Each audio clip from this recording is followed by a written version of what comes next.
Mr. McDonald's here. Court come to order. All rise.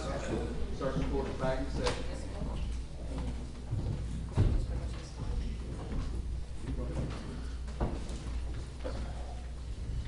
We ready for the jury? Yes. All right, let's have a jury, please.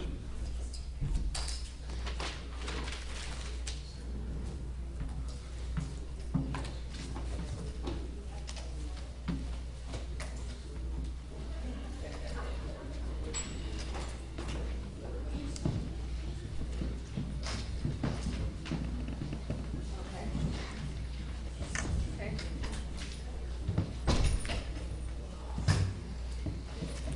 All right, everybody have a seat, please.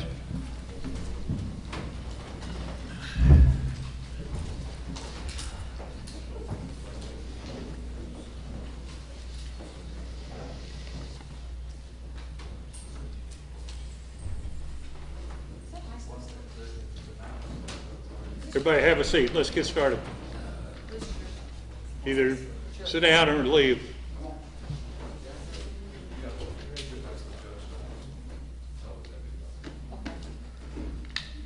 All right, Mr. Mag. Thank you, Your Honor. Mr. Trussell, I'm going to try to be very brief. You indicated when you started your testimony that you took an oath when you entered the military. Is that correct? That's correct. And you indicated that oath that you took was for life, no retraction, no release. That's correct, sir. Is an oath important to you? Very important, sir. When you were sworn in as a member of the grand jury here in Dixie County, did you take an oath that day? Yes, sir, I did. Okay. When you took that oath that day, was it the same, did you have the same conviction about it as you did the oath when you entered the military? I certainly did, sir. Okay. Let's, do you have those instructions there with you? Yes, sir, I do. Okay, would you look at the section 9.1, 9.2, and 9.3?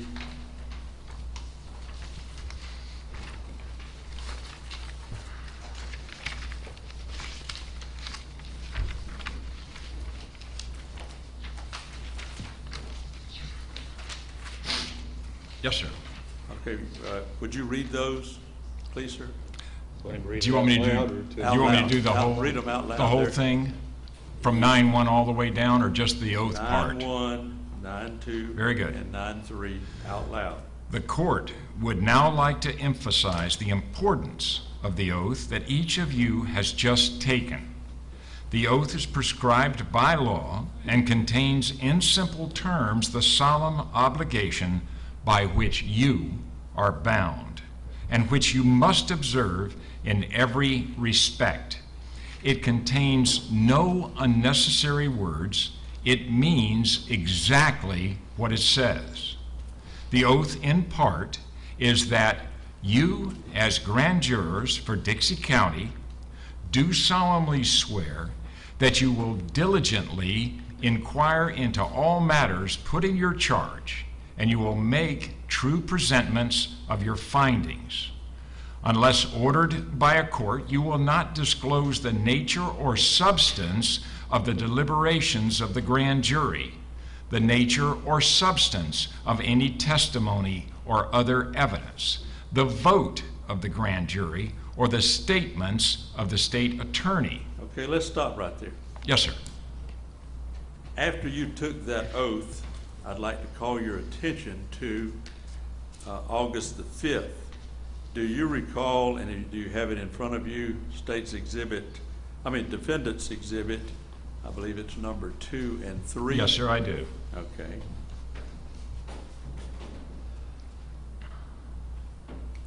On the very last, did you sign that? Yes, sir, I did. Did you file that in the record with the clerk? No, I did not.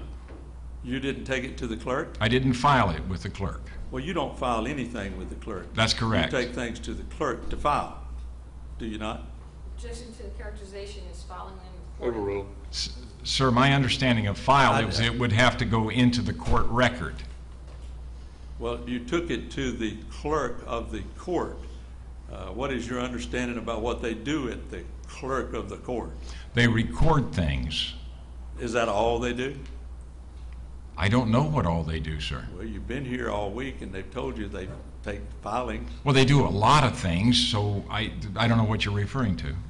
Well, you took it down to them, and I believe you testified you intended for it to be filed in the miscellaneous file. You had an agreement, you said. That was never discussed, no. You never discussed filing something in the miscellaneous? No, when you sir. brought it to No, them? miscellaneous file was never brought up. What, blue file then? A blue folder, yes, sir. A blue folder? And it So- wasn't filed, it was just placed in the blue folder. She was keeping it for me. Okay. That's it. She was keeping it for you. Yes, sir. All right, now, States Exhibit 2 and 3, the first 2 pages of that are what is known as a bill of information. Correct. Okay. Defense Exhibit 2 and 3. Excuse me, Defense Exhibit 2 and 3. In that bill of information, would you tell this jury what a bill of information is? Sir, I'm not an attorney. Well, you I brought it figured- down there. What is it? Well, I just thought it was a term to head it up with that would give it some context. It's a piece of paper that has information on it. At any point in any of the instructions that you were given by Judge McKittrick about the duties of a grand juror, at any point in there did she instruct you that you as foreman, that you volunteered to do, you as foreman had the authority to declare the Dixie County grand jury unlawful, null and void, ab initio? Yes, sir, it does. It says you have that authority? Yes, sir, it does. Could you show that to me Yes, sir. in the jury instructions? Yes, sir. Just a moment.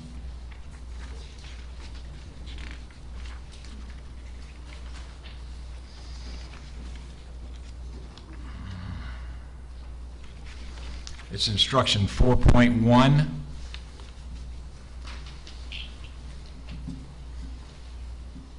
Would you like for me to read it to you, sir?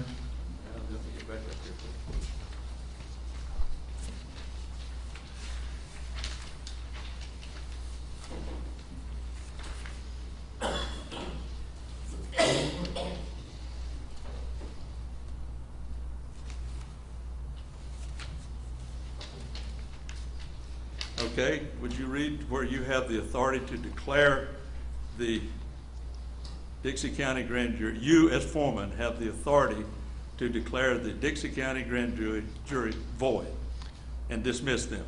To preside over your sessions and see that they are carried on in an orderly fashion. Where does that say you declare them void and dismiss them? The word preside. Preside means you're in charge and you can abolish the grand jury. That was my responsibility, yes, sir. Okay. All right. At a later time, I believe you disqualified the circuit judge, chief judge, and recused him from the case, did you not? I did. Okay. Where in these instructions does it give you the authority to disqualify and discharge a circuit judge as a grand jury foreman? 4.9. That's the same one? Yes, sir. Preside means you're in control. No, wait a minute. It's not the same one. 4.9, Okay. not 9.1.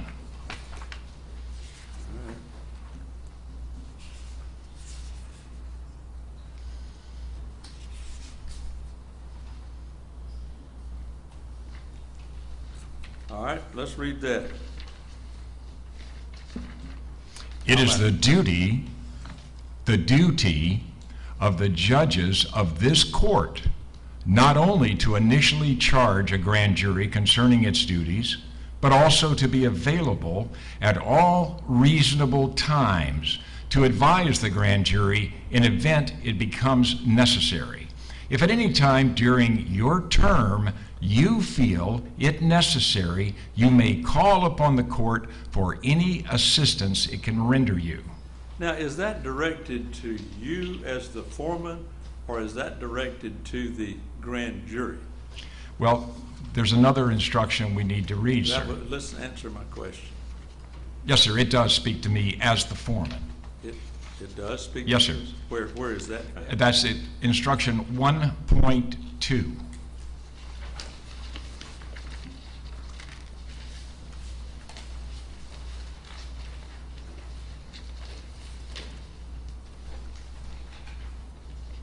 Shall I read that, sir? 1.2? Yes, sir. Yes, read that. It is my duty, this is what the judge is reading, to instruct you concerning your duties, and it is your duty to follow these instructions as you understand them. And when they say you, did you consider that to be you individually? You're in charge, not the rest of the grand jury? I'm to follow these instructions as I understand them as an individual member of the grand jury. I can't understand anything as a collective group. Are you familiar with that section of the instructions where it tells you were instructed by the court that the grand jury operates as a body and no individual, which do you consider yourself an individual member of the grand jury? I'm an individual as a member of the grand jury. Do you consider yourself an individual of the grand jury? I don't understand your question, sir. Well, did you hear the instructions where the grand jury operates as a body and no individual grand jury juror has any authority along those lines? Objection at the, does I'm not lost. properly. Okay, Okay, 7.1. Jason, Would you have look? redirected, he's misstated it, you can get it Would you look at corrected. 7.1? So,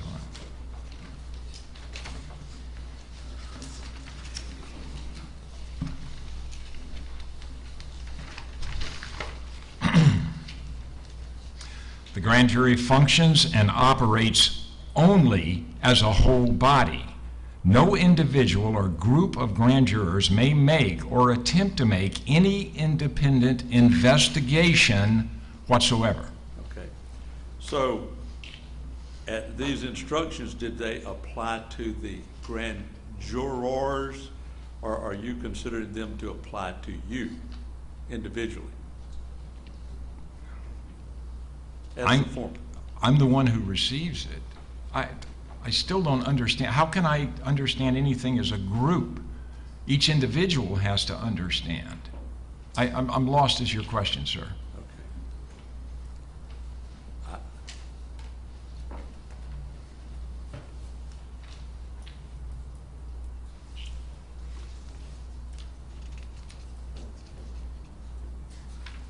Did at any time during the course of any meeting of the grand jury, did the grand jury, at least 12 members of the grand jury, vote to contact the judge?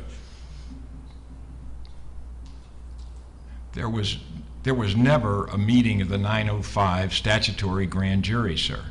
There was never a meeting? No, sir. What happened on August the 1st?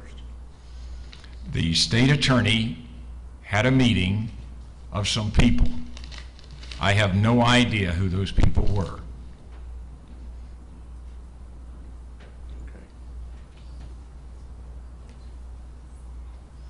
So when you got sworn in and volunteered to be the foreman, you never saw anybody else that you knew who they were that came in when the grand jury was summoned back on August the 1st? I didn't recognize the people as the ones that I was convened with here in this courtroom. No, sir, I didn't know who they Why were. would you not recognize those people? You were the one presiding over them, according to you. At what point, sir, did I At preside any over point. them? They only met I was twice. never given an opportunity to preside over them, sir. I was elected to preside over them. Who elected you? Well, I was chosen, I was appointed, I volunteered, however you want to put it. I ended up in that position, but I was never permitted to preside. And from the time we were seated until the time the group met in this courtroom was over, 3 months? 2 months? I forgot who those people were. I never got a chance to meet them.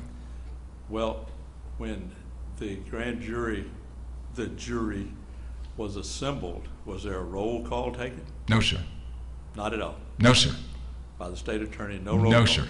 So I have no idea who those people were? I have no idea who they were. Were you listening? I was listening, yes, sir. And I asked the state attorney. Did you notify the clerk and Mr. Siegmeister and all the people that are involved with this court system and this grand jury to get them summons to be there on August the 1st? I did do that, yes. You did. So now you're saying, but when you asked the people to come and they came, you had no idea who they were? Had no idea, sir. Okay.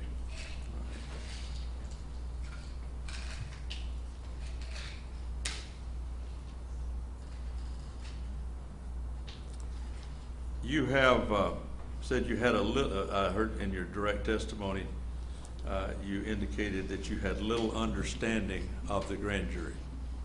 That's correct. Okay. Did anybody else have on that grand jury the day you were sworn in, when Mr. Weed asked, y'all have any questions? Did you raise any questions? No, I didn't. Did anybody raise any questions? Nobody did. Okay. So you kind of knew what the grand jury was, did you not? I don't see the relationship between your points. Did you know what a grand jury? Oh, I knew what a grand jury, I believed I knew what the grand jury was. Yes, I had to go study and learn more. You couldn't understand it from hearing the judge's instructions? I understood the basic concept behind it, but these instructions are, 10 pages long. I didn't have a firm grasp of how things operated. Okay. Well, so you just declared the whole thing void and dismissed it. Is that true? Those 2 points don't relate. Did you? Did you dismiss them? I did dismiss them, yes. And where did you find that authority? Sir, go back to, was it 4.1? Because you presided over it? That's correct. Okay.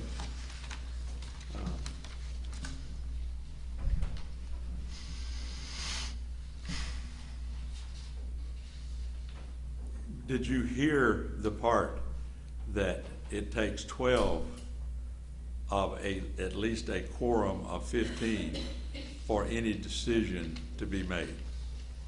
That's correct. Did any time 12 of the grand jurors in the times that y'all were together on August the 1st and August the 14th, did any time 12 of the grand jurors even want to hear what you had to say? Mr. Meigs, That is a simple question. Did any of the did 12 of the grand jurors want to hear what you had to say? I didn't ask them. I thought you were presiding over them. No, sir, I wasn't. Okay.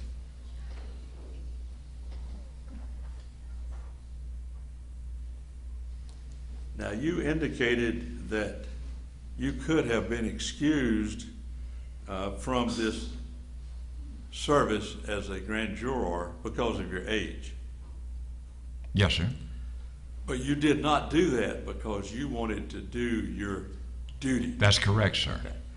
But then when you had an opportunity to do your duty, you did not do that. Objection argumented. Where do you see that, sir? You didn't do anything. You declared. I did this, everything according to my instructions, yes, sir. including declaring the grand jury void. That's correct, sir. Okay. That was my responsibility. And throwing the circuit judge off the case. With cause. You threw him off too. With cause. And you feel like that one thing, preside, says you have that power. That's correct. Okay. And the rest of the instructions mean nothing to you. The rest of the instructions were followed, sir, strictly So by the 12 letter. 12 people voted to throw the judge off? There was never an assemblage of the grand jury. So August 1st was not an assembly? No, sir, it was not. Okay. Okay. Do you feel because of your age that you don't remember these things? Sir, I'm not the problem. Hey, we're gonna be quiet in here. If you can't sit here quietly, just leave, all right? Now, see, you know, if anybody has to make faces or carry on, just step out. All right. I'm sorry, sir. Would you ask your question again? Did you feel like that because of your age, you were not able to do your duty or understand these instructions? Sir, I have followed these instructions to the letter. Okay. So 20 people, 12 of 15 people voted to recuse the judge and disband the grand jury. Sir, I could not get in touch with any members of the grand jury. Nobody was allowed to know who each other were. They didn't know who I was. They had no way to contact me. There was no way to communicate with the members of the grand jury.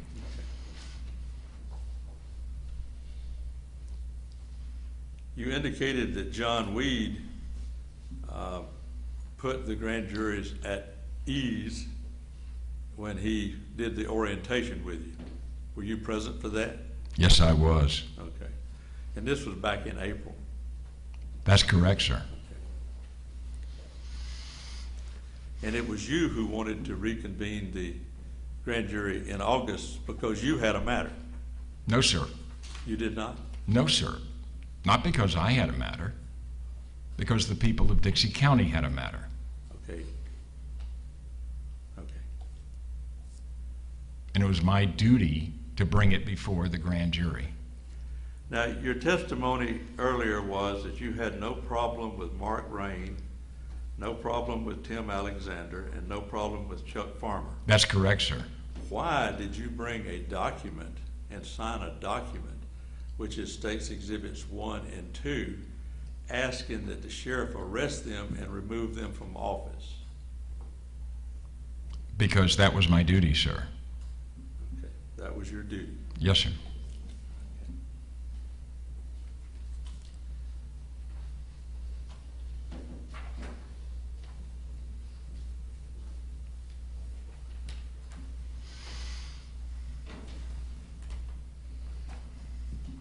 Did Mr. Siegmeister on the August 1st and August 14th meeting tell you to tell the grand jury what it is you want to tell them?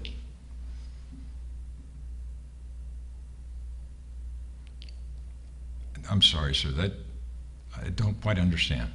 I believe you testified that Mr. Siegmeister, either at one or the other, or maybe both of those meetings, addressed the grand jury. You did say that, did you not, in your direct testimony? He addressed the grand jury, yes. And then told you to tell them what it is you want to tell them. That's correct. Okay. You indicated also that one of the grand jurors began heckling you. That's correct. Okay. Now, States Exhibit, not States Exhibits, Defense Exhibit 2 and 3. Would you look at the last sentence on States Exhibit 2 and read that to the grand jury? See also letter delivered to Honorable Judge Cynthia Munkittrick hereto attached. Okay. Now, was that the letter that is States Exhibit number 3? Correct. Okay. Well, let's go into that just a little bit. Now, your oath is you're not to make any reference forever in a lifetime. Oath for lifetime, I believe you said. That's correct. Okay. In that letter on page 2, second paragraph from the bottom, did you have put in, I'll just use your terms, in a file in the state attorney, the statements of the state attorney? It's the last paragraph. Objection, confusing. That's correct. Okay. All right, read that to the jury, please. I think you're misstating, a file in the clerk's office, is that what you meant to say, Mr.? Yes. Mr. May? Is that your concern, Ms. Garcia? No, I just didn't File in understand the the question. clerk's office, is that file in the state attorney? I can kind of clear it up. Okay, I want to make sure I've got the correct reference here. Are you saying? Let's restate the question, please, it was a little confusing. You had indicated that you attached the letter to this bill of information that you took to the court Correct. to have put in, according to your testimony now, Right. not what actually happened, but your testimony was to be put in a blue file, Correct. okay, a blue folder. Blue folder, yes, sir. In that letter, the last paragraph from the bottom, did you reveal the statements of the state attorney in that letter to the grand jury? The last page. I No, not lost the last page reference. I'm sorry. Page 2. Page 2, okay, Of your good. letter. All right, and the second paragraph from the bottom. all right, and it starts with "a woman walked." A woman walked. Okay, a woman walked in the courtroom and greeted Mr. Siegmeister. I asked who she was. He replied she was his court reporter.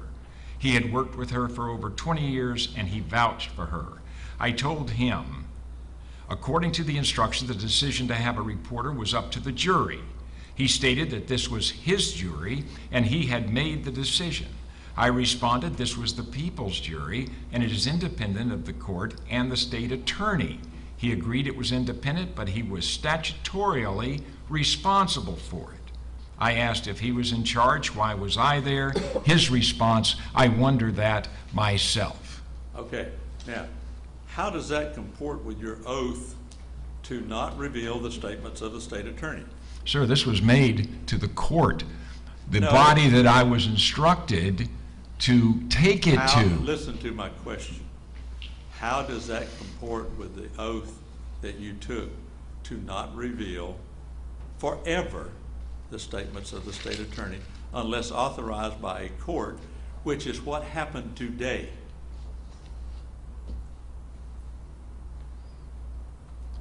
Sir, I took this to the court. How could I not take it? The court was the body that was responsible for resolving irreconcilable differences. If I don't tell them what the difference is, how can they reconcile them? According to Exhibit 2 and Exhibit 3, defense of your exhibits, you took them to the clerk and had them put in a blue file according to you. In the court, sir. In the court. No, She you was the took- clerk of the court. I understand that. Well, I'm going by my understanding, sir, and if I don't know how else to explain it. Where was I going to go with it? So on your own, you decided to reveal statements of the state attorney to the grand jury without court approval, in violation of your oath. Objection. That Compound does question not make C. sense to me, sir. I'm sorry. I'm not making any sense of what you're saying. Okay, on your own, you decided to write this letter and reveal the statements of the state attorney without a release by the court and put it in a document in the clerk file, blue, whatever. And in fact, the truth of the matter is it was put in a book and page number for some time. Is that not correct? Sir, that's why I went to Judge McKittrick. Mr. Trussell, Yes, I'm your sorry. your attorney make an objection, sorry. but before I can even rule on the objections, you're talking so loud, I doubt the court reporter can even hear her. When she makes an objection, why don't you be quiet enough, long enough, at least for me to rule on it? I'll overrule the objection, but in the future, if your lawyer is making an objection, stop for a second and let me rule. I couldn't hear her, sir. I'm sorry, Ms. Garcia, there's been several times there wasn't any chance for me to rule, because your client's already talking over your objection, so. Could you, instruct my client to not reply immediately so I have time to object? That's what I just said. Okay, thank you, Your Honor. I'm sorry, I can't hear, so I'm having trouble. It might help, Ms. Garcia, if you'd stand up when you have an objection, and then he may realize you have something to say. Yes, Your Honor. Well, now, you just indicated you can't hear. Did you hear the grand jury instructions that Judge Yes, sir, I Victor did. gave that to you? Yes, sir, I did. Okay, all right. Now, let's move over to page 3 of 7 of Defense Exhibit number 3. And I'm looking at the second paragraph from the top.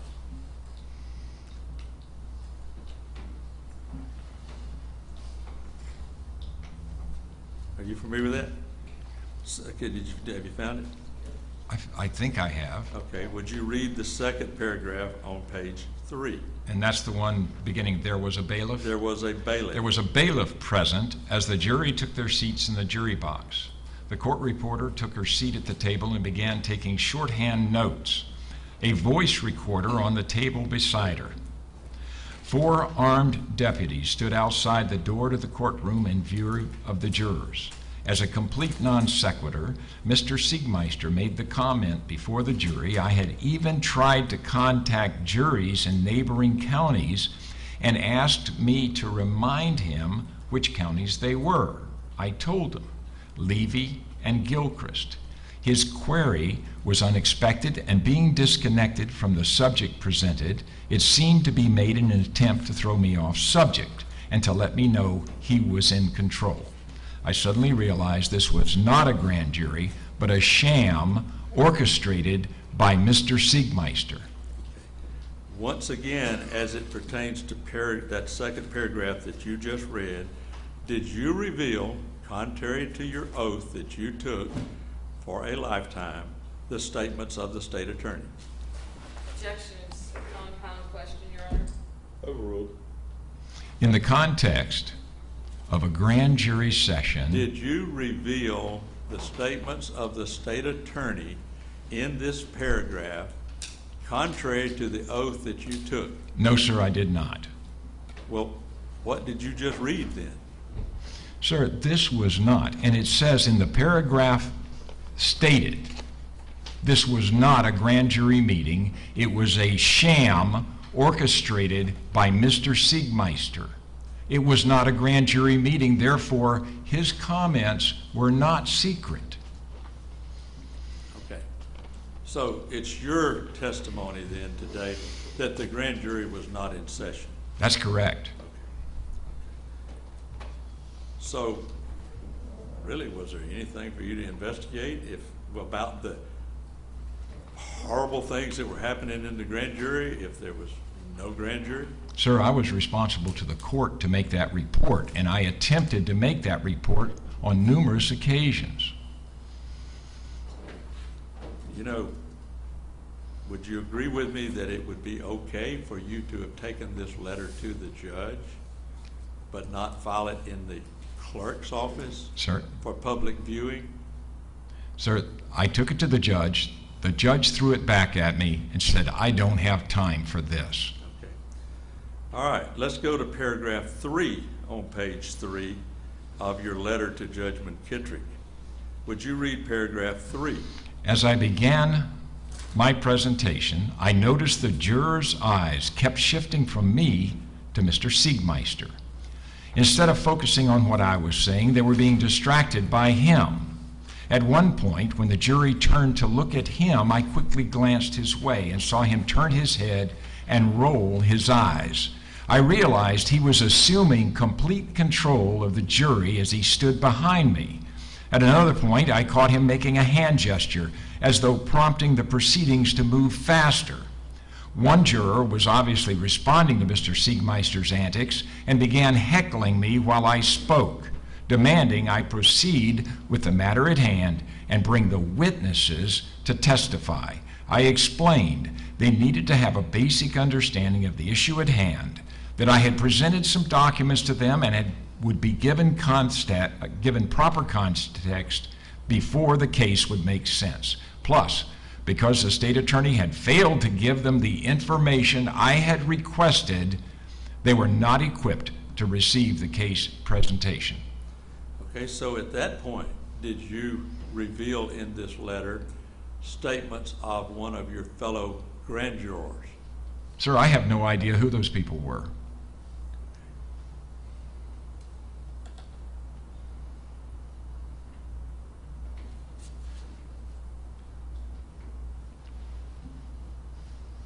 So you didn't even know, I guess is your testimony today, you didn't even know you were in a grand jury? Sir, I wasn't in a grand jury. I've already testified to that. Well then, what prompted you to go complain about the actions of the grand jury and declare it to be a sham?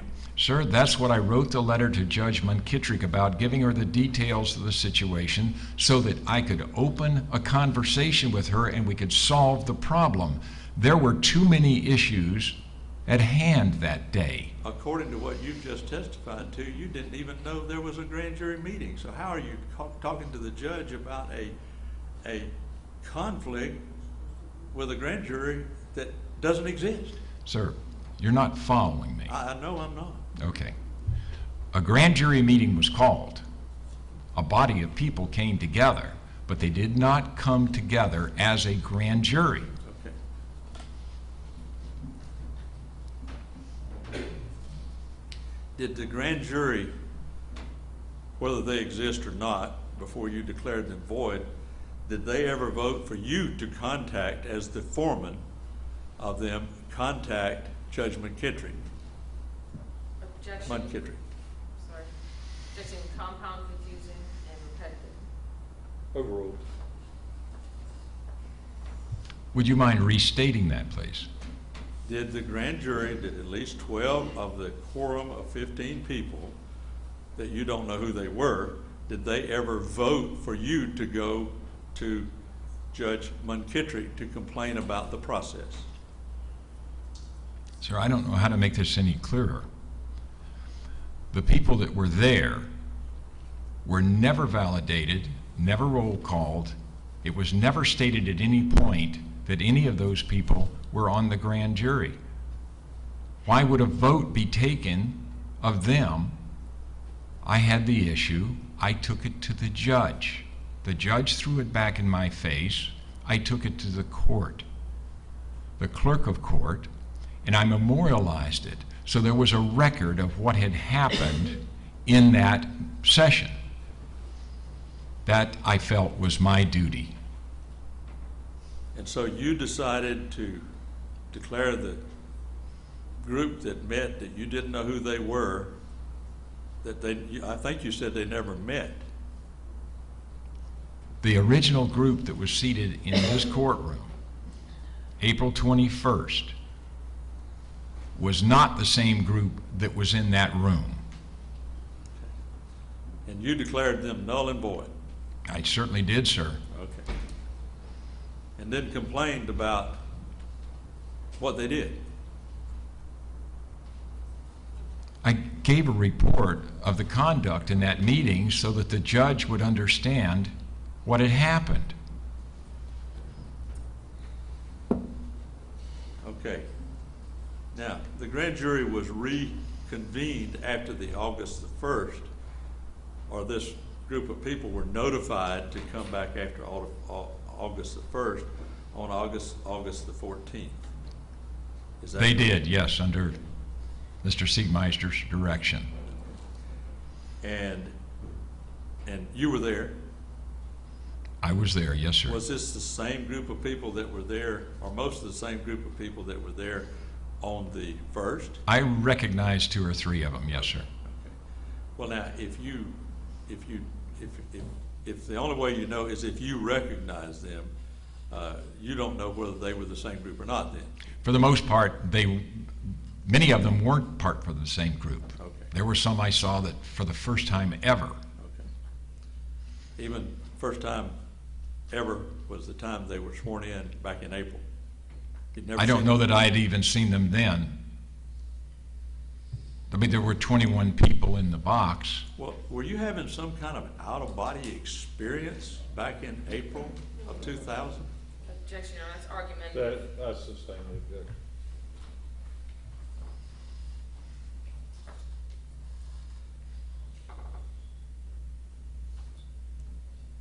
Now, you heard the testimony today of Dana Johnson, the clerk of the Dixie County Circuit Court clerk. You heard her testimony that on the morning of August the 14th, you indicated that the grand jury was going to meet at 1 o'clock. Is that not true? Did she make No. that up, or was that true? No, I didn't I asked you, did you hear her testify to that? to testify, and that I said the grand jury was going to meet at 1 o'clock? No, that the grand jury was going to meet at 1 o'clock. I don't recall any reference to the grand jury meeting at 1. Okay. And you met with her earlier and needed the courtroom, you remember her testimony about that, to set up for the grand jury meeting. I have no recollection of that. You don't recall that. No, sir. If she does, are you saying she just made that up? I don't know what her recollection is of that day. I know what mine is. Okay. So you don't recollect that? No, I asked to have access to the courtroom that morning. That's all. Okay. And did she not tell you that she does not do that you have to see the county judge, judicial assistant, because she controls the courtroom? She did not tell me that. She said, let me check and I'll let you know. Okay, all right. So you were asking for the courtroom that morning. You recollect that then? No, I didn't ask for it that morning. I asked for it the day before. Okay.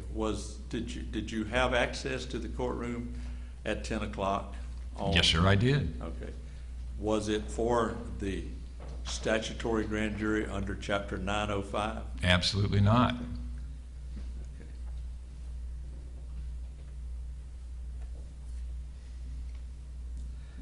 Now, on August 14th of 2014, you said that 50 people appeared here at the courthouse and began to come into the room, and you knew nothing about that. No, sir, I did not say that. You did? No, sir.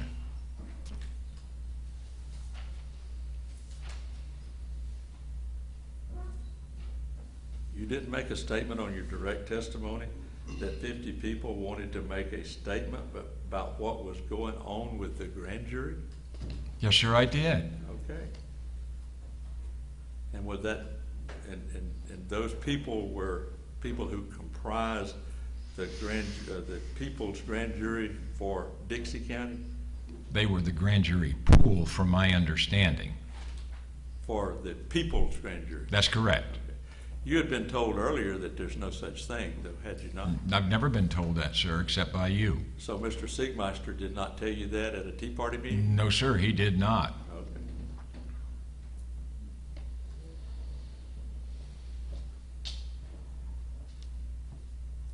When this group of people who kind of spontaneously appeared here at the courthouse on the morning of April 14th, did you go in then and tell them about what had happened at the previous meeting on August the 1st? Objection to the form and the foundation spontaneously appeared. I'll sustain it. It's really two questions. It is how they appeared as a question separate from. Okay. How did they Second appear? question. How did, excuse me, I'm sorry, Judge. Go ahead. How did this group, 50 people, just arrive at the courthouse? I'm assuming someone asked them to come. Okay. And you testified earlier that then some people picked 21 people and they became a people's grand jury, and you were there. Your statement's not accurate, sir. What did you say? I said that they chose from themselves, by lottery or vote or whatever, 25 people. Okay. And did they elect you as their foreman? They asked me to serve as temporary foreman. Temporary foreman. Did you at that meeting tell those 25 people who asked you to be there about what happened in the statutory grand jury? In what respect, sir? Did you tell them about what happened, as you have said, to corrupt the statutory grand jury? I told them that the statutory grand jury had been corrupted. Okay. And did you tell them how it was corrupted? No. You did not. Okay. You heard one of your witnesses say, when he testified, I forget his name, I believe Wigington maybe, that you told him about what happened with the grand jury on August 1st. In very broad, general terms, sir. Do you feel like that violates your oath No. as a juror to reveal the statements of a grand jury and the state attorney? I didn't do that. So you did not tell them then, the 21 people, what happened with the meeting that you don't remember what it was on August the 1st. Objection, Your Honor, it's compounds, confusing. Overruled. Okay, it's 25 people, sir. Okay? Okay. Now, I did not have to give them statements of the state attorney. Well, weren't these 25 people investigating No, sir. the statutory grand jury? No, sir. There was no investigation. Well, weren't they deliberating or talking about it? They deliberated momentarily. Okay. Did you tell them, did you make statements to them about what happened on August the 1st with this other assembly of people that you don't remember who they are? I gave them enough information that they could make a decision. Okay. If that was, in fact, on August the 1st, the members of the statutory grand jury that you volunteered to be foreman of, did you reveal to them statements that were made in the grand jury? No, sir, I didn't. Okay. So they had no earthly idea, Mr. Wigington, when he says that, did he just make that up? What part did he make up, sir? About you telling them about the actions of Siegmeister in the grand jury meeting. Objection. Your That's objection. misstating the evidence and misquoting the witness. It's an improper characterization of the evidence. Overruled. Did he make that up? I don't recall his testimony in specifics. I would have to look at the transcript and see what he said. Well, if he said that you told them what happened at that meeting, would he be correct or incorrect? Objection, improper impeachment. Overruled. Sir, that doesn't even make sense to me. I'm sorry. I'm not following what you're saying. You're offering a hypothetical here. No, I'm asking you a simple question. If Mr. Wigington said that you told this 25 people Right. what happened in the August 1st meeting involving State Attorney Siegmeister and these people that you don't remember, and I hate to get the question, I'm trying to help you understand it. You told these people that you don't remember who they were, that you were foreman over and you were concerned about, would he be correct or incorrect? Objection, confusing. I'm totally lost.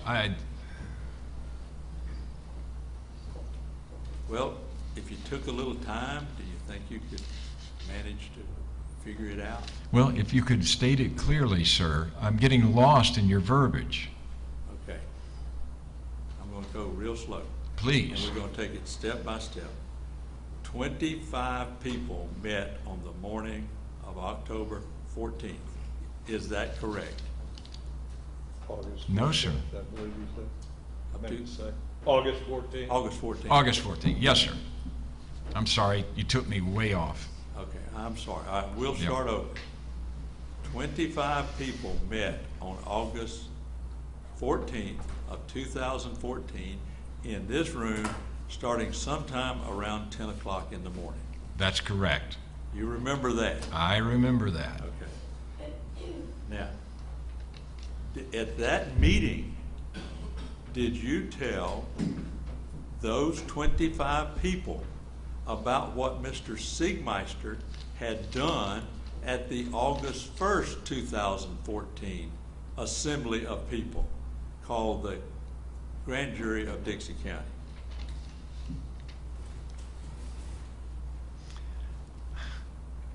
Sir, I've stated, that meeting was not a grand jury.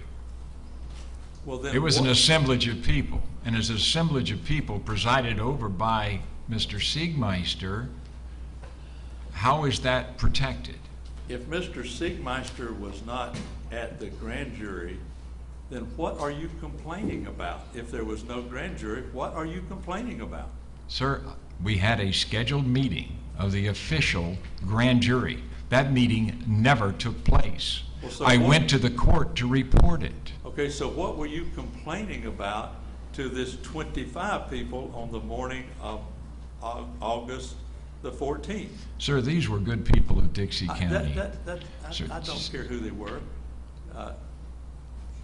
What were you complaining about to those people on the 14th of August at 10 o'clock in the morning if there was nothing to complain about because nothing happened? Sir, Objection. did you follow me? All right, hold on a second. If he, just ask him to step out. He's out. Leave now. Out. And don't come back in.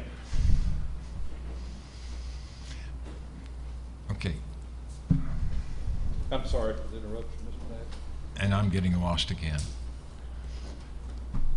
Please ask your question. You know, I'm about to get lost myself. All right.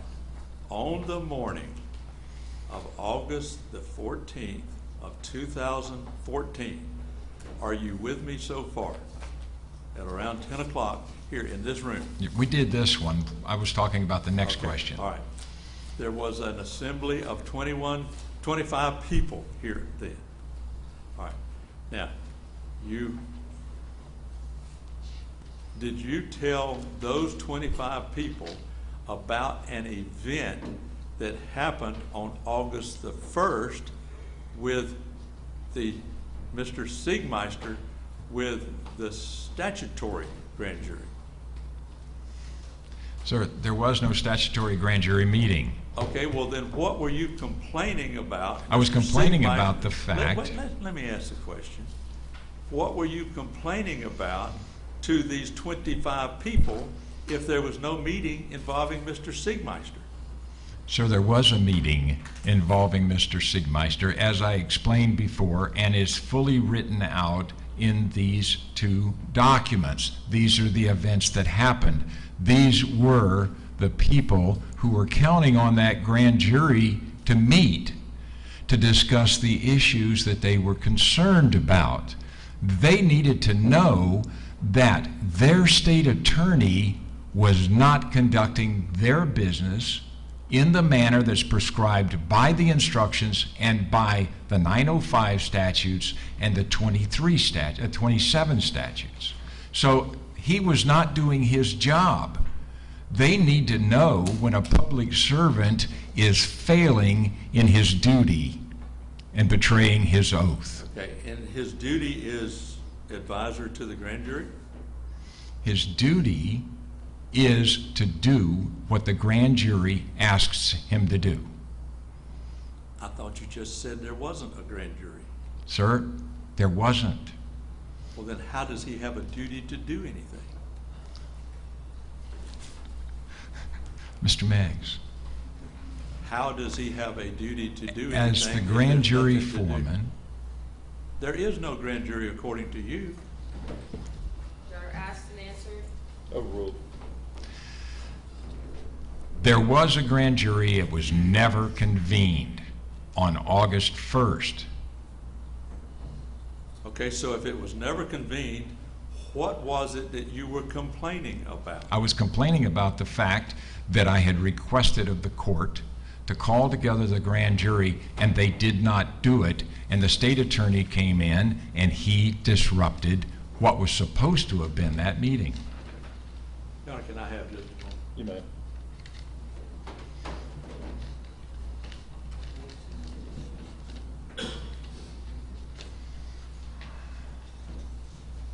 Your Honor, I don't think I have any further questions. Redirect.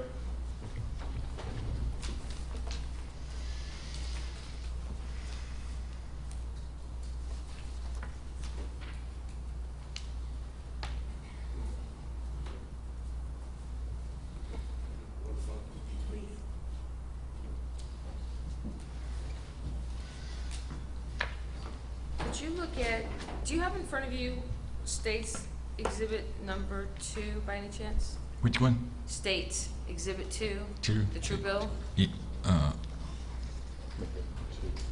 I've got defendant's exhibit. I don't have the true bills, no. Thank you, Your Honor.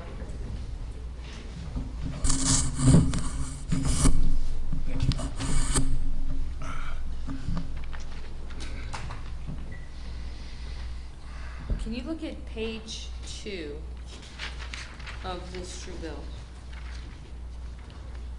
Do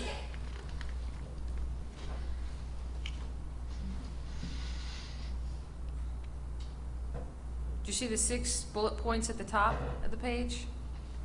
Say that again? Do you see this? Do you see the 6 bullet points? Yes. Okay. Did you have a concern about Jeffrey Siegmeister calling the grand jury members on the phone? Yes, I did. What was that concern about? There was no reason for him to call the jury members on the phone. How did you find out he was doing that? He told me. And did he tell you the reason? He said he had to prepare them for the meeting. Is it the state attorney's duty to prepare the grand jurors for the meeting? For a meeting? No. He also said that he had to verify that there was going to be a quorum.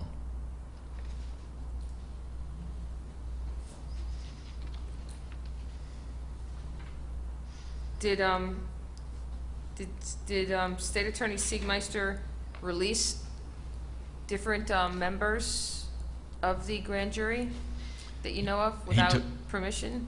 He told me that he released my clerk, who hadn't been assigned yet, and 2 members who were married to each other, who had moved to Mississippi, I believe he said.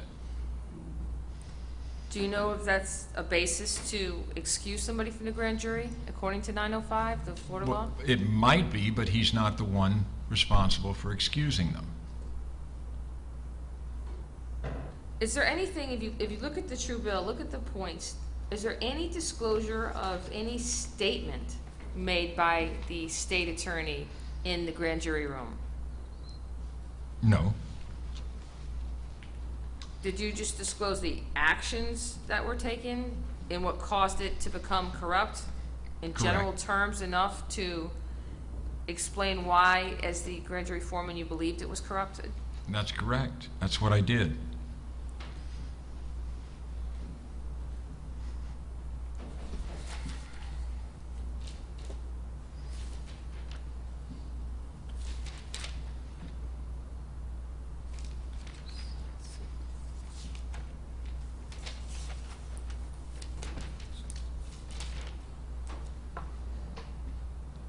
Did you follow these instructions as a grand jury member to the best of your ability? I did, And did you try to honor the oath of the grand jury to the best of your ability? to the letter.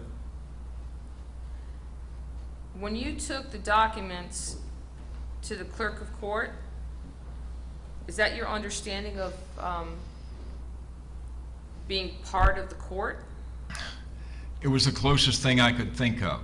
When the judge threw the papers back at me, I didn't know where else to go. I couldn't speak to the state attorney. I had no other counsel. Had that clerk of court actually been in the grand jury room and you recognized her from being in the room? Like when they impaneled the grand jury originally? Well, I knew Dana, or Dana Johnson, so I knew she was. These people I work with on a regular basis, I didn't have any hesitancy to go to her and explain the problem. Was And she Dana, was helpful. was Ms. Johnson the clerk that was in the room when the grand jury was originally impaneled? Correct. Did you take any further investigation into any of these matters independently on your own after the August 1st meeting? No, and I think we need to clarify what you consider to be an investigation. Can you please explain what it is that you did that could possibly be considered an investigation, or? Well, as I had stated earlier, in my position as Tea Party, people came to me all the time with concerns, issues that affected the community, wanted to get my opinion of them, or have me put it before the Tea Party group when they met, and see what the Tea Party thought about issues. Some of the people wanted to come in and address the Tea Party on their concerns. I mean, I was continuously, probably even on a daily basis, talking to people who unloaded their concerns on me. So you didn't conduct an independent investigation on your own as a statutory No. grand jury foreman, did you? No. That's why I tried to convene the grand jury, was so I could get them to vote and determine whether they wanted to investigate.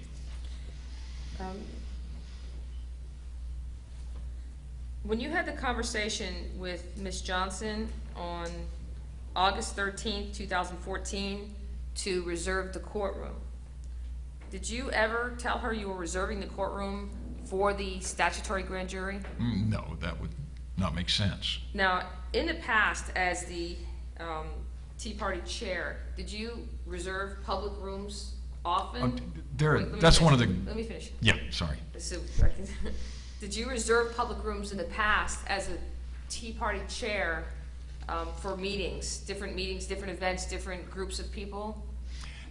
I held a number of events. The Tea Party was a regular one. I had the Writers Club, a Trail Riders Club, as a regular venue for our monthly Tea Party meetings.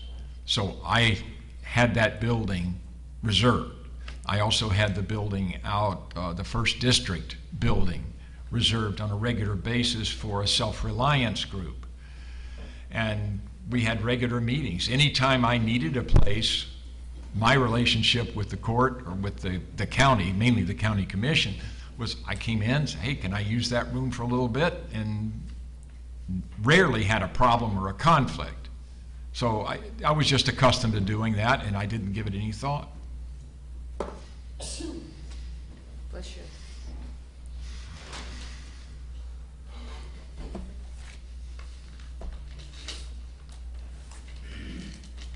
I don't have any further questions, Your Honor. Any juror have a question of this witness? All right, we'll go sidebar. Give the question to the bailiff, please.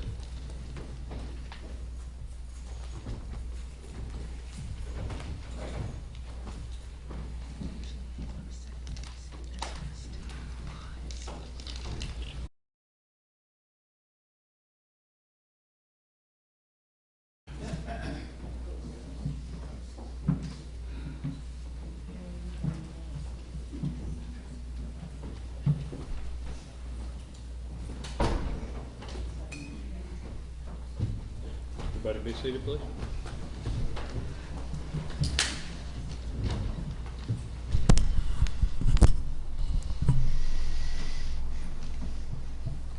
All right, we have two questions from the jury. The juror observed, and I'm not commenting on facts one way or another, I'm just repeating what the juror has said. The juror indicated that you've testified that you have previously reserved rooms. And the question was, have you ever reserved this courtroom before? And we would be referring to before August 14th, 2014. No. The second question was, were you aware during the August 20th, 2014 meeting, and in case there's some confusion on the date, this is the meeting we're talking about at the Sheriff's Department with the 2 FDLE agents and your 2 associates. Were you aware during that meeting that someone was recording the meeting? No, I was not. Any follow-up, Ms. Garcia?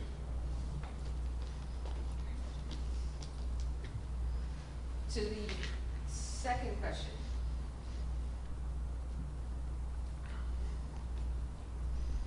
When about do you, let me strike that. When did you find out that that meeting was accidentally recorded by someone present? It was 2 or 3 weeks later. And how did you find out? One of the people that was in that meeting called me, explained to me that he had been recording some notes, just personal notes, when we walked into the sheriff's office. I wasn't paying attention, I was ahead of him. And he said when we walked in and Frank and Annie, White and Linton, came out of the back, it caught us by surprise. We thought they were coming from Perry.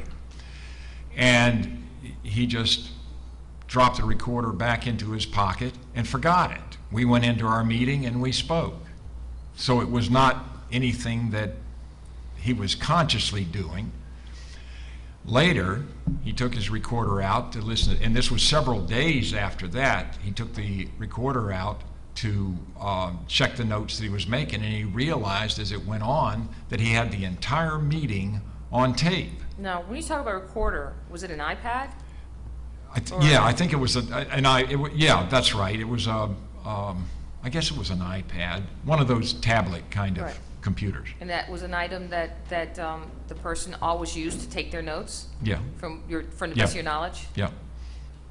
And did I file a motion on your behalf to the court requesting the use of that recording and disclose to the court? Yes, I believe you had a transcript made of that and made it available to the court so they could have it as access and evidence. And did I actually file that transcript in the court file, so? That's my FD understanding. Let me finish. Yeah. So that FDLE would have access to it and the state would have access to it? That was my understanding, yes. And did I request use of that transcript? Yes, that was your intent. And as far as the rooms, why did you want to use this courtroom on the morning of August 14th, 2014 for this particular assemblage of people versus some of your other options?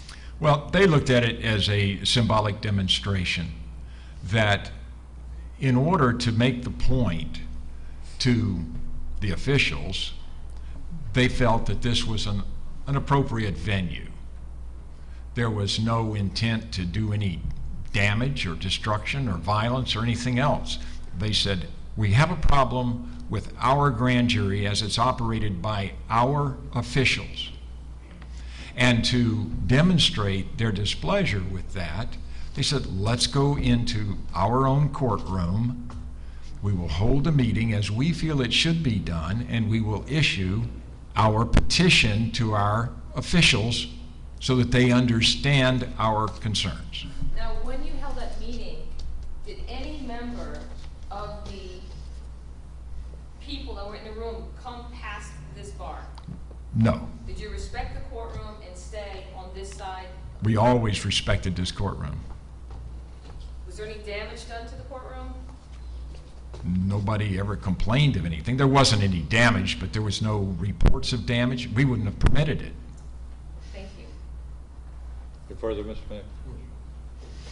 Who was it that recorded that conversation? What was his name?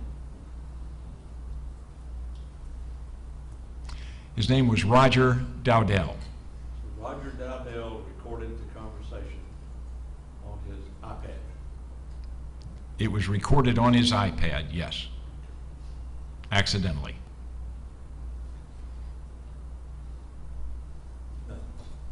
Well, hey. All right, I think we've covered it. You can step down, Mr. Trussell. Ms. Garcia says she has one brief witness that traveled from Tallahassee that she'd like to get in. So let's go ahead and call your next witness. Your Honor, I call Robert McDonald.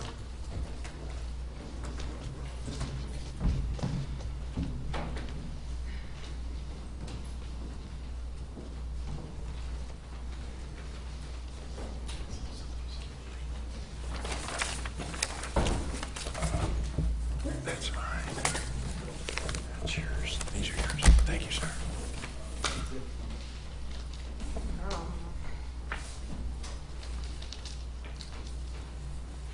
I think it's 88 originally, and then with the affidavit, it's 114.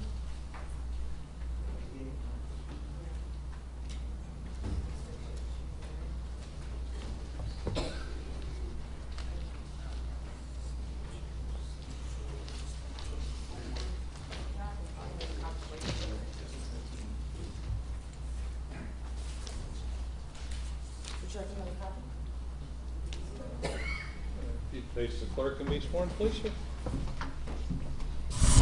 Solemnly swear or affirm the testimony about you will be the truth, the whole truth, and nothing but the truth, so help you God. I do. Have a seat. Slide up the microphone, please, sir.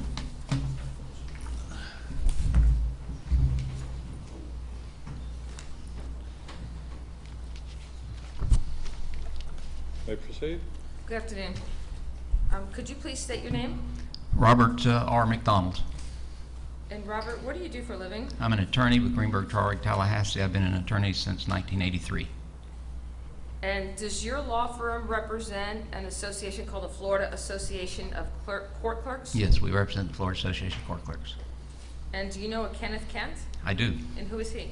He's the executive director of the association. Is he a lawyer in your law firm also? No.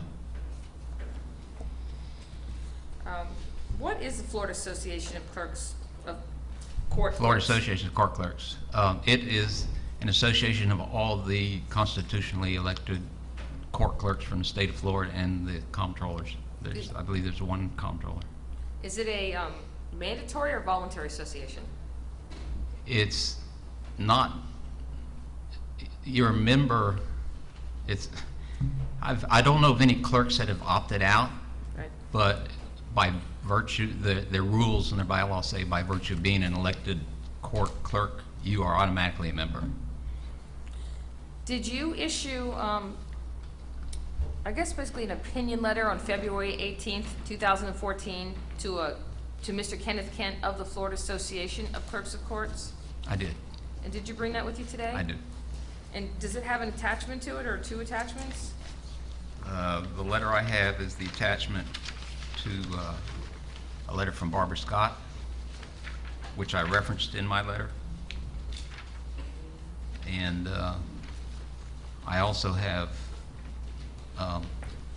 what's called an alert that the association sends out to the various clerks of the courts.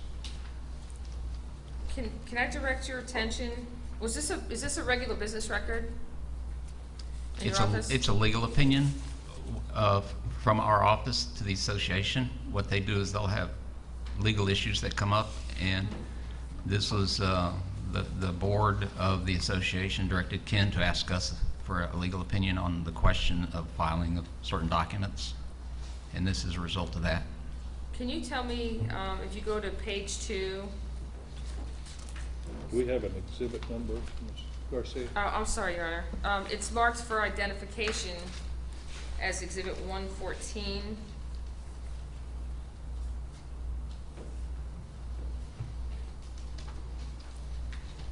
Can you go to page 2, second paragraph?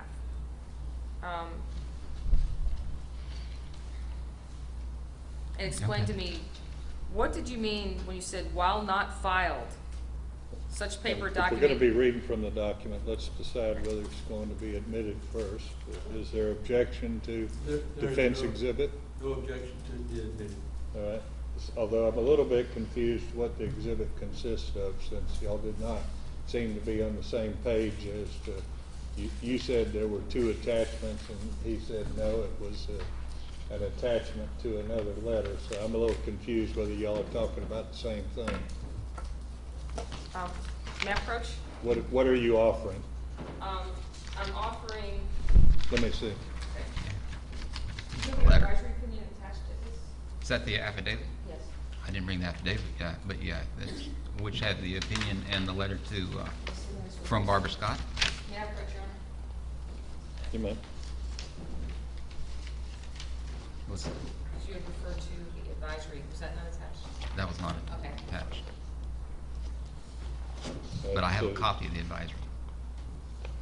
So the I did. document that the defense has given me in 114 is the affidavit of Mr. McDonald, which seems a little superfluous since he's here. And it says attachment A, which is a February 18, 2014 letter by him on his letterhead. And then attachment B is a letter to Mr. Jim Johnson from Barbara Scott. Is that the exhibit the state's agreeing to? Your Honor, what was the last 2 items?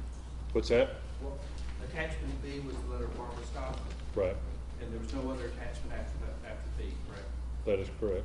All right. Yes, that's. Okay, so that's what you're offering, Ms. Garcia? Yes, Your Honor. That'll be admitted? Do you need it back? No, I have another copy. Okay. Could you refer to the second paragraph on the second page, where you state, while not filed, such paper or document becomes a public record, which the clerk by law cannot destroy, except in accordance with statutory requirements for destruction of public records. In such an instance, we would suggest that the papers be placed in a non-court miscellaneous file, and notifications be given to the presenter of such papers that such papers have not been accepted as court file documents. You want me to explain what you just read? Well, first, if you take the letter as a whole, it was addressed for people that submit writ of mandamuses under common law grand jury administrators to the clerks, and they had some questions. What to do with those documents? Okay. Okay. Whether it's proper to file those or not file those, and what should they do with them? The rest of the letter, before that paragraph you're saying, is I went through the constitutional provisions establishing the courts of Florida, saying that those are the only courts. If a document is not properly filed pursuant to a recognized court, then the clerk should not accept it. Okay? But if the clerk does accept it for whatever reason, the clerk in its ministerial position has to hold that if they accept it, and it's a public record, because the clerk's records are public records. And so I said, while not filed per se to open up a court case, Right. it's still a public record to be held by the clerk. Now, not filed for a court case is, I mean, I appreciate the fact that my opinion here is being used, because that's my opinion, but I don't presume that it would override Judge Hankinson's or any appellate court's decision on this. Understood.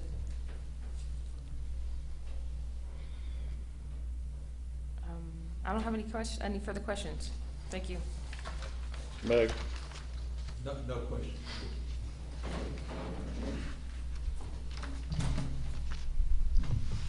Hold on a second. Let's go sidebar.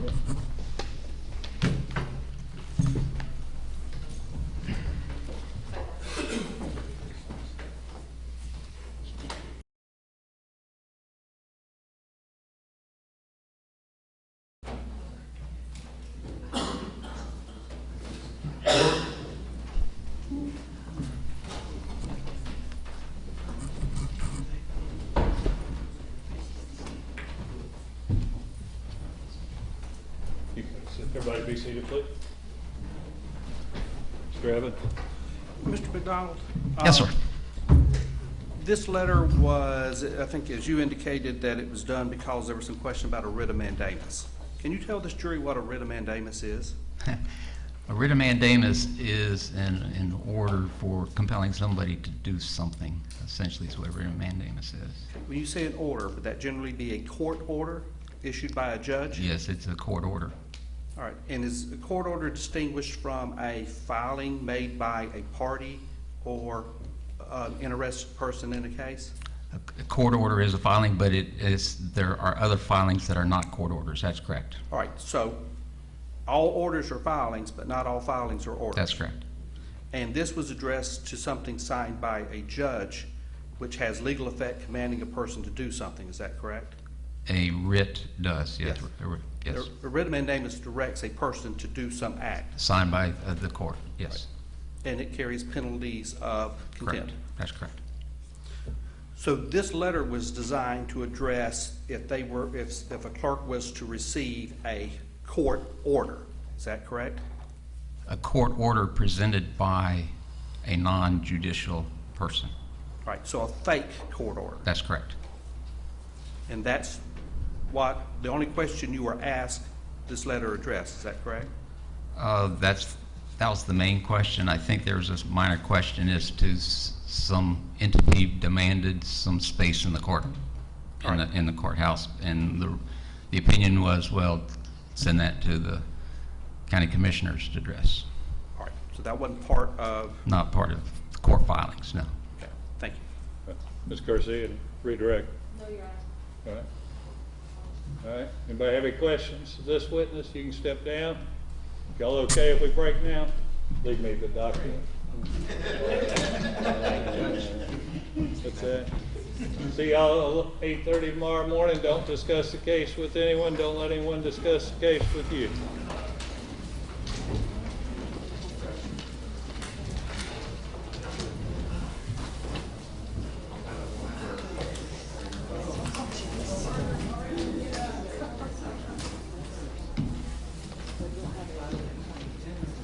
Of what? 88. I don't remember 88.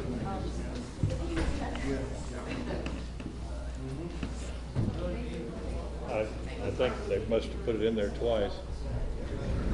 I think this, I think 114 is on there. But I think she listed it twice. I think so. Now, let's come back into session, please.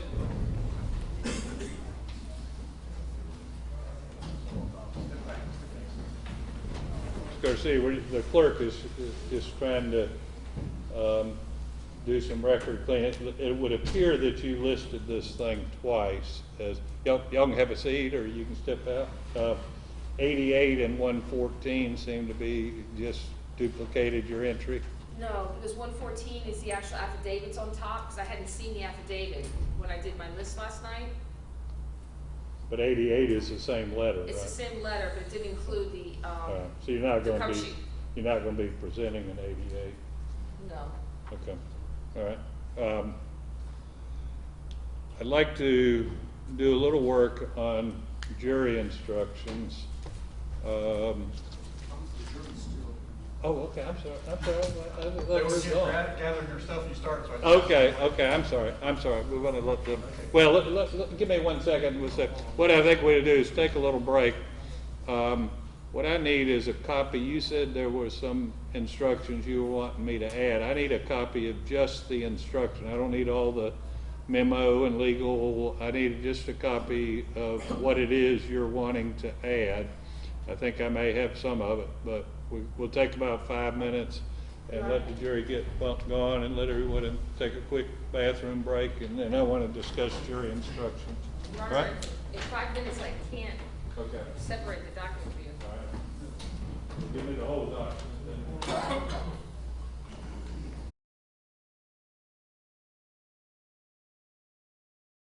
All right, let's go back to order, please.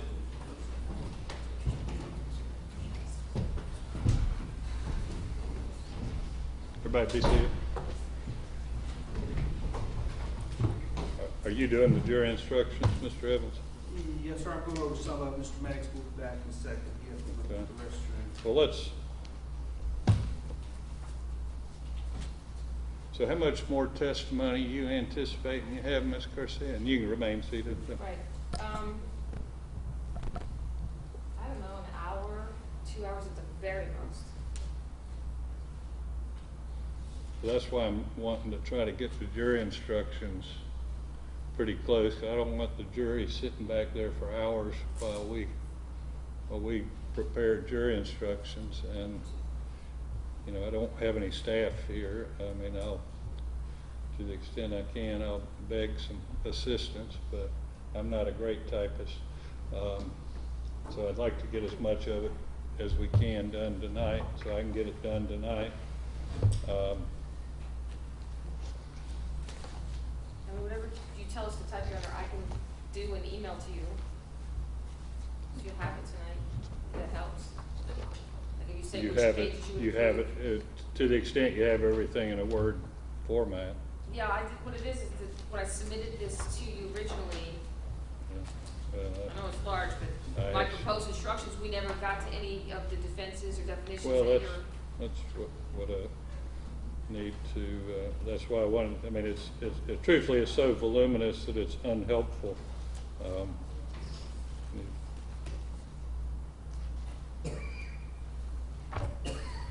All right, well, let's just kind of start at the beginning with the latest version that I've given you. Page 1, anybody found any mistakes or have any objections on page 1 of the jury instructions?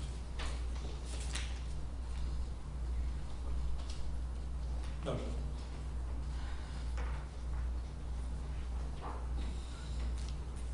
Other than the previous objection about what we called it, which I've overruled that objection. Is that the unlawful retaliation? Right. Yeah, I just reserved the. Okay. Read. And at the end, I'll let you preserve all your objections when we kind of have something to work from. All right, impersonating a public officer on count 1. Are there any additional objections to the instructions as we propose them? Not from the state. We remain seated, Judge. Certainly, please. I said that when you weren't here. Okay. I got it. I've had too much water.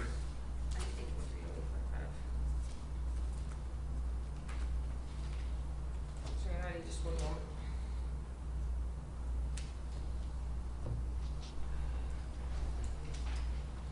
I'm just trying to find a copy of the actual statute, Your Honor. So I could, Say what? I'm just looking for a copy of 8430855. I had it here. No, where am I? Here it is.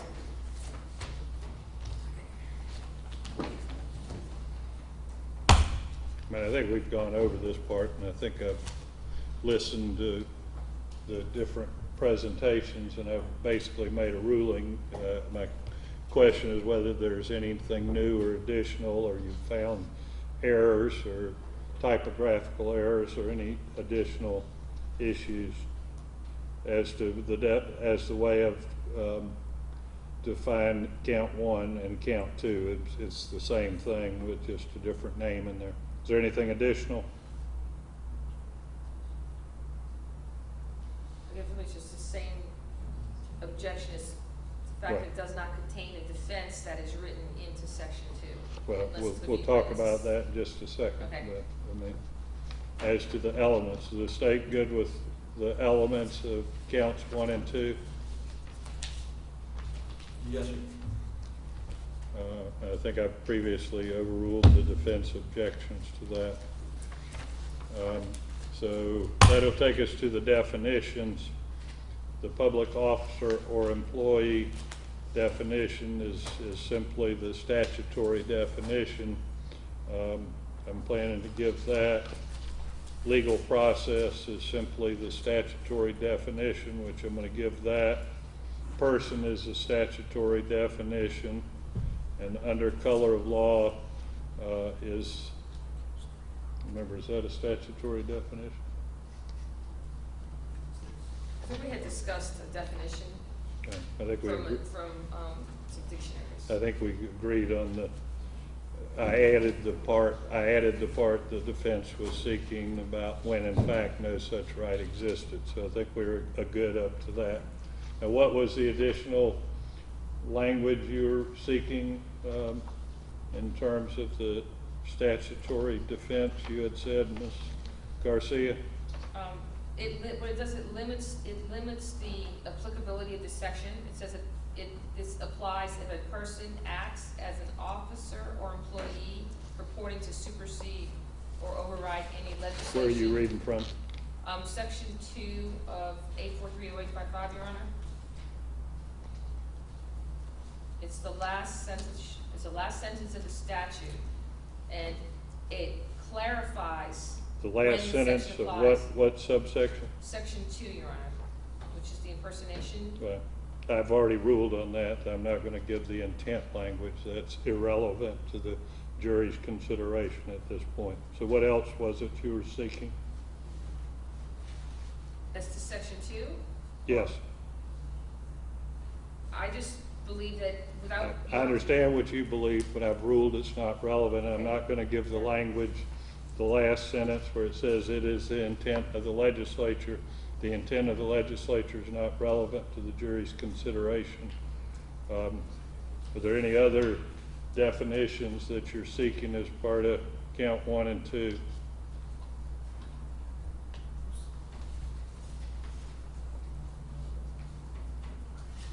No, Your Honor. What's that? No, Your Honor. All right, count 3 and 4, I think we've been over those, and I've overruled the defense objection unless there's something new that needs to be brought up. Anybody found any mistakes or have additional issues on counts 3 and 4?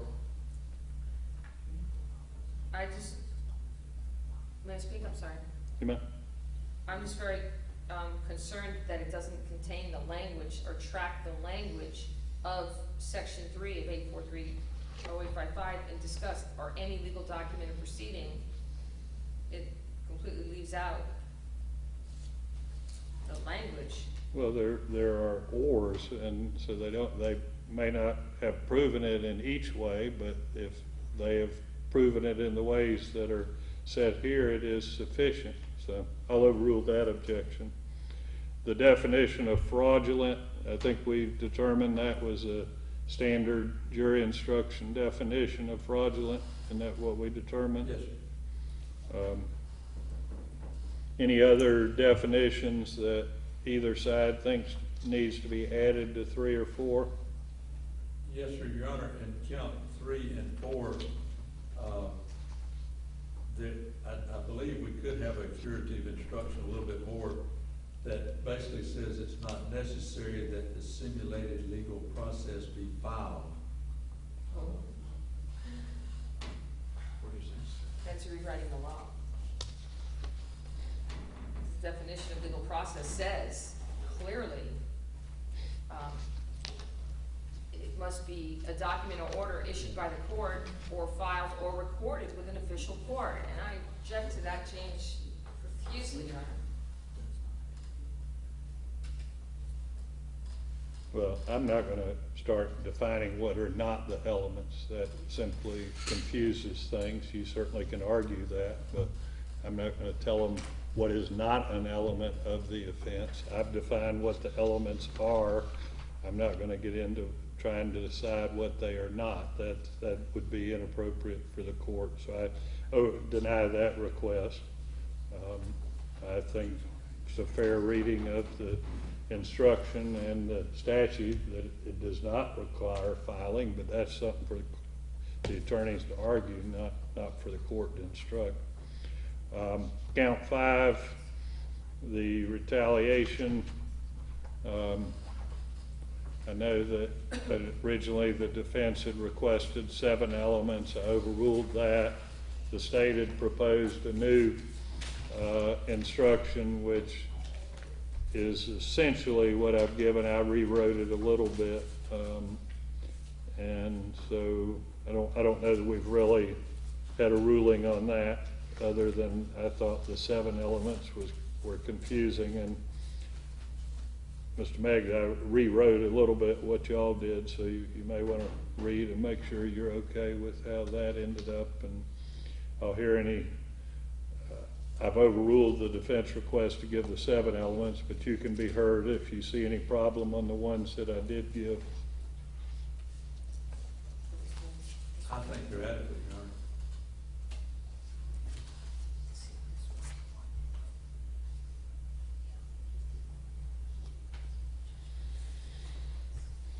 Honor.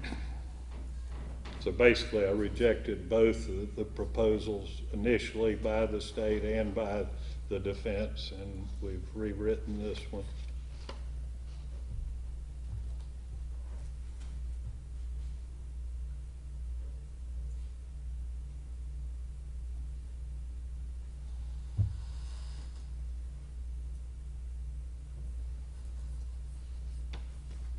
May I speak?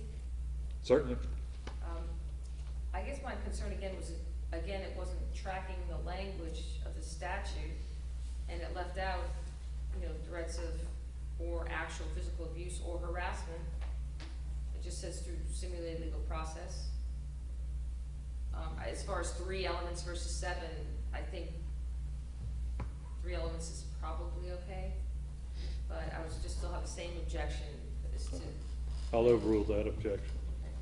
Anything else that either of you, specific problems that you find in that, in those elements?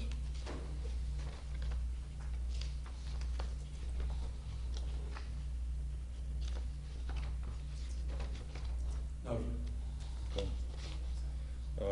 And then the language at the end on page 11, I indicated to you that I did add what the state had sought, which originally I denied their request, where I added in or candidates for these offices. So for the record, after reflection and reading the statute again, I thought that was appropriate. I assume the defense still objects to that language at the end on page 11.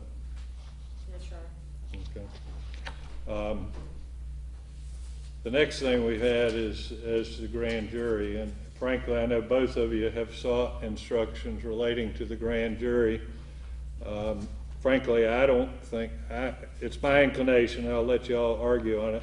My inclination now is not to give any further instruction on the grand jury.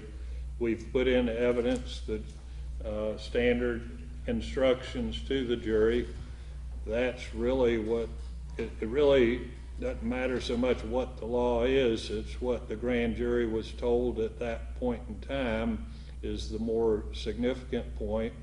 That's in evidence, and I think that gives enough of the law. When I start refining the standard instruction on jury and on grand jury, I think I have a risk of getting in trouble. So my inclination is not to give any further instruction on grand jury, but we might get questions, and I'll deal with the questions as they come up, but that's my inclination. I'll let y'all be heard further on that. I tend to agree with you, Your Honor, that the instructions are in evidence and they have the entire set versus being us picking and choosing which ones we want you to instruct on. Say, I think, Judge, since they are in evidence, we read the pertinent portions to them, and then the defense had them read the entire instruction again, I believe. so I'm going to strike the part that what is in there now is what the state had proposed. I know the defense has other proposals and theirs on the grand jury. I'm just not going to give any instruction on the grand jury at this point in time. Take us to page 15, plea of not guilty, reasonable doubt, burden of proof. I think that's just a standard instruction. I think the defense had asked me to give the 11th Circuit reasonable doubt instruction, perhaps. I don't know. I'm going to give the standard and give the standard instruction. Were you asking for a different reasonable doubt instruction, Ms. Garcia? If this is the standard Florida instruction, I don't have a problem. All right, this is the standard Florida instruction. Which I thought you said page 15. I am. Well, your pages might differ from mine. I'm on plea of not guilty, reasonable doubt, burden of proof, 3.7. The one I have is a 3.4 about lesser offenses, so that's out. That's out. I've taken that. I'm sorry. Since I gave you a copy, I took out a little bit more. I'm sorry. I've taken out everything from, relating to lesser included offenses. All right, so I'm sorry. I'd forgotten that I did that. But I was afraid I'd give you another copy, then I'd really confuse you. But anyway. All right, let's go to weighing the evidence, 3.9. 1 through 5 are standard. Does either side think that 6 is applicable? Are y'all with me? Yes. No, sir, I do not. 3.9, weighing the evidence. 6 is optional. Either side think that's appropriate. Ms. Garcia, the state says they don't see any. Number 6, Your Honor? Right. Okay.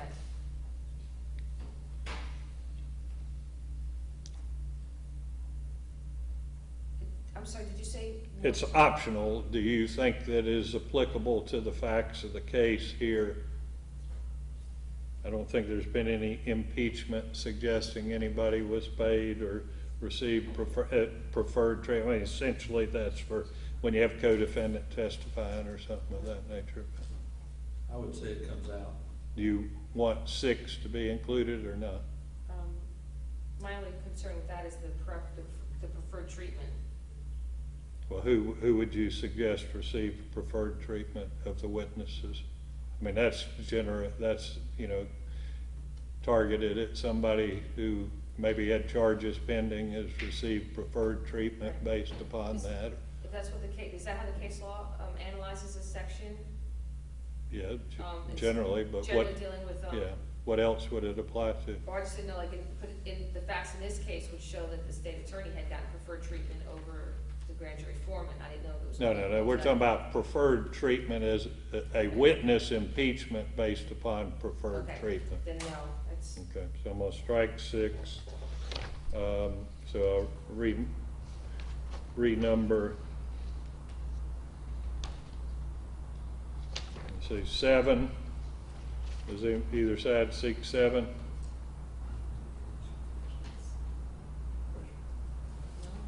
sure, I'd say out. okay. Okay, no, Your Honor, we don't. We'll strike 7. Yeah, 8, inconsistent statements. I think we probably do have some. yeah, I'd like to leave that one. So we'll make it he or she gave. Okay. Renumber that to 6. Has the witness been convicted of a felony, misdemeanor? We haven't had any testimony of anyone being convicted of a crime, so we'll strike that.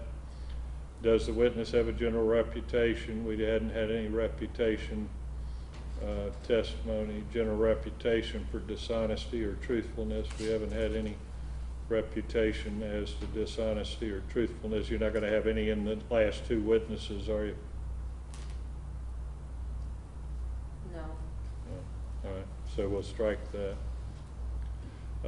The next paragraph is a standard. Whether the state's met its burden does not depend on number of witnesses, so I'll include that. Does the defense seek the law enforcement witness instruction? Yes. Okay, we'll give that. We haven't had any expert witnesses. Are you anticipating any expert witnesses tomorrow? Yes, Your Honor. What expert witness you gonna have? A constitutional expert that goes toward the defense in section 5. We're gonna need to discuss that. I can't think of anything that would be a proper subject of expert testimony, but anyway, I'll leave it in for the time being. We didn't have any accomplice and informants, so I'll strike that section. We didn't have a child witness, so I'll strike that section. The defendant did testify, so I will include that provision that says his testimony should be considered like any other witnesses. I prefer to give the witness talk to a lawyer instruction. You never know when somebody's seen you talking to a witness. It is optional. And then the last paragraph is given in all cases, so we'll include that. The defendant did testify, so I'm going to strike 3.9A. Is the defense seeking 3.9B on defendant's statements?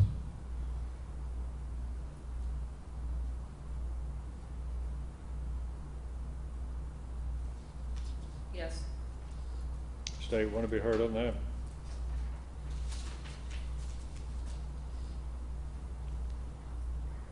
Well, I think I listed from Officer Linton, Agent Linton, that was a statement voluntarily. Well, I understand, but they still can argue to the contrary. It's fine. Yeah. Rules for deliberation, just a standard instruction, unless somebody sees something otherwise.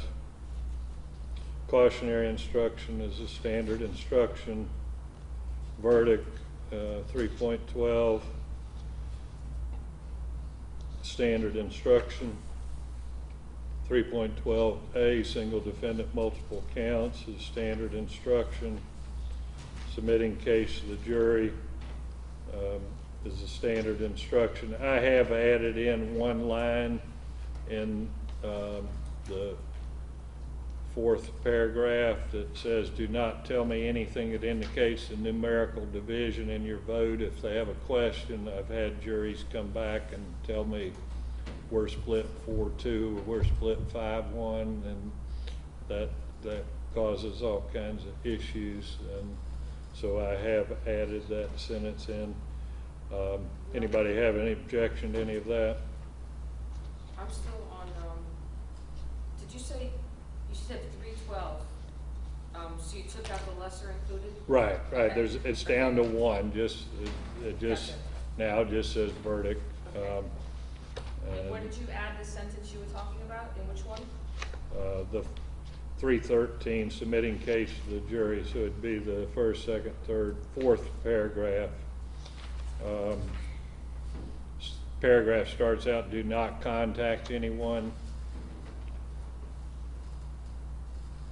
All right, about 1, 2, 3, 4, 5, 6, 7 lines down, I say do not, and not is underlined. Tell me anything that indicates the numerical division in your vote. That's if, they send a note into the court. I think that just causes problems when we have them do that. Anybody have a problem with that? No, sir. Okay. Now, and then I did a verdict form. Did y'all look at the verdict form? No. I did, Judge.